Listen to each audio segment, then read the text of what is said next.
ധന്യ ധന്യ നേരത്തെ പാർവതി തിരുവോത്തിന്റെ പ്രതികരണം ആ ഇന്റർവ്യൂവിലെ ചില ഭാഗം ഞാനും കേട്ടു.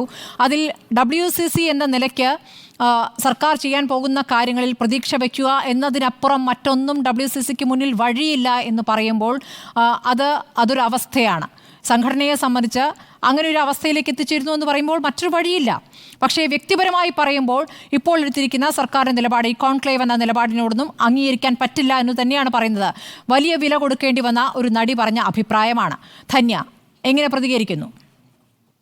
നോക്കൂ സ്മൃതി, എനിക്ക് രാഹുലിനോടും പറയാനുള്ള ഒരു കാര്യം, ഇപ്പൊ എനിക്കും രാഹുലിനൊക്കെ ഈ റിപ്പോർട്ട് എന്താണ് എന്ന് 2 ദിവസം മുമ്പേ അറിഞ്ഞുള്ളൂ.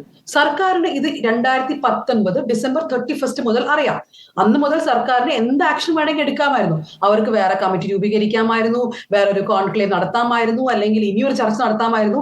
ഇത് 4 കൊല്ലം സർക്കാർ ഒന്നും ചെയ്തില്ല എന്നതാണ് ഇവിടെ സത്യാവസ്ഥ. ഓരോ പ്രാവശ്യവും, അതായത് 2022 WCC വീണ്ടും പ്രഷറൈസ് ചെയ്യാണ് ഈ റിപ്പോർട്ട് പുറത്തു വരണമെന്ന്. അന്നാണ് അവർ പോയി വിമൻസ് കമ്മീഷൻ ഹെഡായ സതീദേവിയെ കാണുന്നതും കൾച്ചർ മിനിസ്റ്ററെ ഒക്കെ പോയി കാണുമ്പോൾ അന്ന് പറഞ്ഞു, ശരി ഞങ്ങളൊരു കമ്മിറ്റി, ഞങ്ങൾ വേറൊരു പാനൽ ഫോം ചെയ്ത് ഞങ്ങൾ ചർച്ച ചെയ്യാമെന്ന്. അപ്പൊ നമ്മൾ മനസ്സിലാക്കേണ്ടത്, ഇന്നിപ്പോ ഈ റിപ്പോർട്ട് പുറത്തു വന്നപ്പോൾ ഉടനെ സർക്കാർ പറഞ്ഞു ഞങ്ങൾ കോൺക്ലേവ് കൂടാമെന്ന്. ഈ 4 വർഷം എന്താണ് സർക്കാർ ചെയ്തത്? 4 വർഷം എനിക്കും രാഹുലിനും ഇല്ലാത്ത റിപ്പോർട്ട് സർക്കാരിന് ഉണ്ടായിരുന്നല്ലോ. പിന്നെ ഈ സജീദ് അന്ത്യത്തിനെ കുറിച്ച് എനിക്ക് ഇദ്ദേഹം ഈ ഫിലിം ചേംബറിന്റെ പ്രസിഡന്റ് ആണെന്ന് അറിയില്ലായിരുന്നു. അതുകൊണ്ട് ഞാൻ എന്റെ സ്വന്തമായ അഭിപ്രായം പറയാണ് ഇവിടെ. ഈ സജി എന്ന് പറയുന്ന ആള് ഈ ദിലീപിന്റെ കേസിന് സമയത്തൊക്കെ എത്ര സ്ത്രീ വിരുദ്ധമായ കാര്യങ്ങളാണ് പറഞ്ഞിരിക്കുന്നത് നമുക്ക് പല പ്രാവശ്യം നമ്മൾ കേട്ടിട്ടുള്ളതാണ്. അത് ഒരേ ആൾ തന്നെ ആണെങ്കിൽ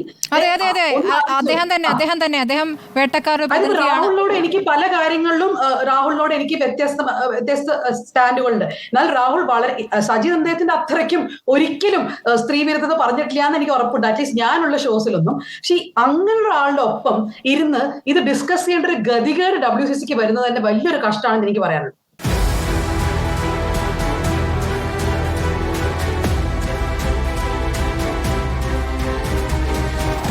Debate with Smriti Parthikad.